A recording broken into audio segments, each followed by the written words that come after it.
Assalamualaikum warahmatullahi wabarakatuh. Perkenalkan, kami dari kelompok 5 yang beranggotakan 3 orang, yaitu yang pertama Dewi Fatimah dengan NIM 201200047, yang kedua Dewi Kurniawati dengan NIM 201200048, dan yang ketiga Dilatul Arisyah dengan NIM 201200049. Di sini kami akan mempresentasikan materi dengan judul Implementasi Pemanfaatan dan Penggunaan Media Pembelajaran. Yang pertama, implementasi pemanfaatan media pembelajaran. Secara umum, manfaat media pendidikan yaitu untuk mempermudah interaksi antara pendidik dengan peserta didik, sehingga kegiatan pembelajaran di dalam kelas dapat berjalan lebih efektif dan efisien. Sedangkan secara khususnya, terdapat beberapa manfaat media pendidikan. Menurut Kem dan Dayton, yaitu 1. Dalam menyampaikan materi pelajaran dapat diseragamkan. Yang kedua, menjadikan proses pendidikan lebih menarik dan jelas untuk dipahami oleh peserta didik. Selanjutnya, pola dalam pemanfaatan media pembelajaran. 1. Pemanfaatan media di dalam kelas. Pemanfaatan ini pun harus dipadu-padankan dengan proses belajar mengajar di dalam kelas. Dalam mendesain pemanfaatan media tersebut, seorang pendidik haruslah melihat tujuan materi pembelajaran serta strategi belajar mengajar yang tepat dan sesuai untuk mencapai tujuan tersebut. Perkenalkan, nama saya Dewi Kurniawati, NIM 201200048. Saya akan melanjutkan materi dari teman saya. Selanjutnya adalah implementasi penggunaan media pembelajaran. Nah, penggunaan media pembelajaran ini yang mengikuti taksonomi Weinstein antara lain yaitu 1. Media bersumber dari manusia. Yang kedua, media bersumber dari cetakan. Yang ketiga, media bersumber dari visual. Yang keempat, media bersumber dari audio. Yang kelima, media bersumber dari proyeksi diam. Yang keenam, media bersumber dari komputer. Yang ketujuh, media bersumber dari lingkungan. Yang pertama adalah media bersumber dari manusia. Nah, artinya sarana ini bersumber dari manusia yang dibagi menjadi 2 metode, yaitu rancangan bertitik pusat pada suatu masalah dan metode bertanya ala Socrates. Pembelajaran interaktif bisa dilakukan dengan berbagai macam cara. Yang pertama dengan melakukan pembelajaran partisipatori, yaitu bentuk pembelajaran yang diawali dengan sesi curah pendapat dari semua siswa. Yang kedua ada pembelajaran main peran. Yang ketiga ada pembelajaran kuis tim dengan dilakukannya atau diawali dengan mengumumkan atau menginformasikan bahwa akan ada kuis pada akhir pembelajaran dan siswa-siswanya mengikuti kuis tersebut. Yang keempat ada pembelajaran kooperatif. Nah, pembelajaran ini diawali dengan menciptakan sebuah kelompok atau tim yang bertanggung jawab untuk saling memberi pengetahuan dan keterampilan yang khusus. Yang kelima ada debat terstruktur. Nah, pembelajaran dengan cara menguraikan suatu tema atau permasalahan dan selanjutnya siswa memperdebatkan tema tersebut dengan anggota kelompoknya dengan cara memberikan suatu pendapat atau argumen masing-masing. Yang keenam ada proses belajar 99 detik. Pada desain belajar mengajar yang dapat menolong murid untuk menangkap sebuah berita atau kabar dengan meminta siswa menyampaikan dengan singkat berita atau kabar yang telah didapatkan selama 99 detik tersebut dan siswa dapat menguraikannya di kertas maupun lain sebagainya. Yang kedua ada media berbasis atau bersumber cetakan. Media bersumber cetakan ini biasanya berupa buku, artikel, jurnal, majalah, dan lain sebagainya. Yang ketiga ada media bersumber visual. Nah, media yang bersumber dari visual ini menjadi perumpamaan atau yang memegang peran yang sangat penting dalam proses pembelajaran. Dengan menggunakan media ini dapat memperlancar pemahaman peserta didik serta dapat menguatkan daya ingat peserta didik. Nah, bentuk visual ini bisa berupa gambar, lukisan, foto, bagan, dan hal-hal yang berkaitan dengan kegiatan rancangan. Yang keempat, ada media bersumber suara atau audio.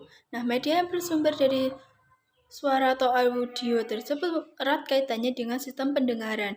Nah, misalnya radio, lab bahasa, serta alat perekam pita magnetik lainnya. Yang kelima, ada media bersumber proyeksi diam dan media yang berprinsip sama dengan media grafis. Hanya saja pada proyeksi diam ini penyampaian informasinya melalui sebuah layar yang ditampilkan atau diperlihatkan kepada peserta didik agar peserta didik dapat memahami suatu materi tersebut. Ada media yang bersumber dari komputer.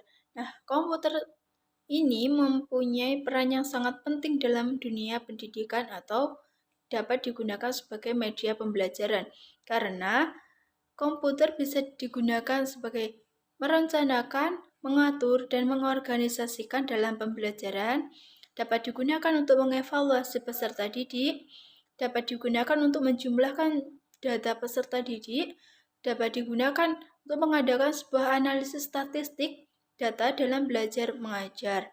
Nah, juga dapat digunakan untuk membuat catatan mengenai perkembangan dalam proses pembelajar peserta didik. Ketujuh atau yang terakhir ada media bersumber lingkungan.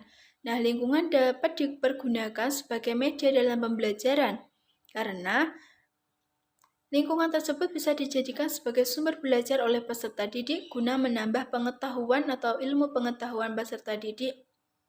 Karena proses belajar mengajar tidak hanya dilakukan di lingkungan sekolah saja, akan tetapi bisa dilakukan di luar lingkungan sekolah, misalnya lingkungan masyarakat. Nah, lingkungan belajar dapat dibagi menjadi 3, yaitu lingkungan belajar bersumber dari alam, yang kedua ada lingkungan belajar yang bersumber dari sosial, dan yang ketiga ada lingkungan belajar yang bersumber dari buatan. Nah, berbagai langkah-langkah menggunakan media yang bersumber dari lingkungan bisa dengan cara melakukan kemah, survei, melakukan karya wisata, melakukan praktek lapangan, dan melakukan wawancara kepada orang lain mengenai lingkungan. Dan media lingkungan ini sangat mempunyai peran penting juga bagi peserta didik. Karena lingkungan yang baik akan menciptakan peserta didik yang baik pula. Dan sebaliknya, jika lingkungan tersebut kurang baik, maka juga akan memberikan sikap yang kurang baik juga kepada peserta didik. Jadi, sebagai peserta didik, kita harus bisa membedakan mana yang baik dan mana yang kurang baik bagi diri kita maupun orang lain. Melanjutkan penjelasan dari teman saya sendiri Dewi Fatima dengan NIM 2012000047. Di sini saya akan menjelaskan poin ketiga, yakni tentang problematika dalam implementasi, pemanfaatan, dan penggunaan media dalam pembelajaran. Problematika berasal dari kata problem yang mempunyai makna masalah atau persoalan. Masalah adalah kesenjangan, yakni kesenjangan di antara yang seharusnya dengan yang terjadi di kenyataan, di antara yang sedang diperlukan dengan yang tersedia, di antara harapannya dan kenyataannya. Problematika adalah suatu permasalahan yang menimbulkan situasi menyulitkan serta diperlukan penyelesaian tanpa menilai mana yang lebih baik. Masalah didapat dari kehidupan kita sehari-hari. Di dalam melaksanakan sebuah pembelajaran, terkadang akan muncul masalah yang tidak terduga, dan karena masalah itu dapat menghambat sebuah proses pembelajaran. Berdasarkan pengalaman guru di lapangan dalam sebuah pembelajaran, di antaranya yaitu Yang pertama, masalah atau problematika yang berhubungan dengan siswa baik dari faktor pembawaan, lingkungan, perbedaan biologis, perbedaan intelektual, dan sebagainya. Yang kedua yaitu masalah atau problematika yang berhubungan dengan kompetensi guru yang dipengaruhi oleh pendidikan yang didapat sebelumnya, sehingga apa yang diajarkan kepada siswa sesuai dengan bidang keahliannya. Menjadi seorang guru hendaknya dapat menguasai media pembelajaran yang akan digunakan dalam proses pembelajaran dan senantiasa mengembangkan media pembelajaran. Selain itu, hendaknya guru juga menggunakan media pembelajaran yang tepat sehingga pembelajaran dapat berjalan dengan optimal. Permasalahan yang ketiga yaitu berhubungan dengan media pembelajaran. Seorang guru tidak diperbolehkan sewenang-wenang dalam menggunakan media pembelajaran, dikarenakan akan berdampak terhadap jiwa siswa atau peserta didik yang tidak berkembang sesuai dengan harapan. Oleh sebab itu, maka seorang guru harus memahami fungsi dan akibat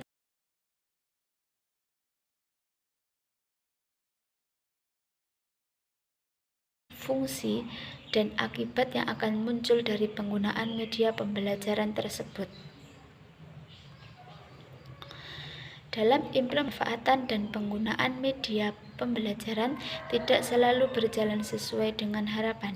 Ada kalanya dalam implementasi, pemanfaatan, dan penggunaan media pembelajaran terdapat problem-problem atau kendala-kendala yang terjadi baik dari pihak guru ataupun siswa. Berikut ini akan dijelaskan beberapa problem atau kendala yang terjadi dalam implementasi, pemanfaatan, dan penggunaan media pembelajaran. Problem yang pertama yaitu dari pihak guru. Guru yang kurang berminat memanfaatkan serta menggunakan media dalam pembelajaran. Mereka beranggapan bahwa dalam memanfaatkan dan menggunakan media dalam pembelajaran banyak sekali permasalahan yang harus dihadapi.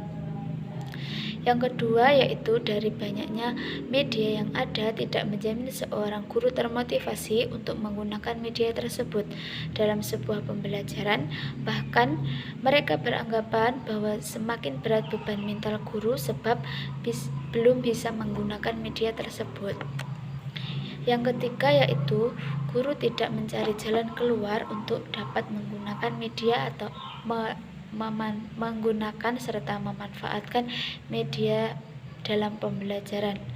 Yang keempat, masih banyak dijumpai guru yang menggunakan metode ceramah dalam pembelajaran dan tidak menggunakan media lain yang dapat membantu dalam menjelaskan materi pelajaran.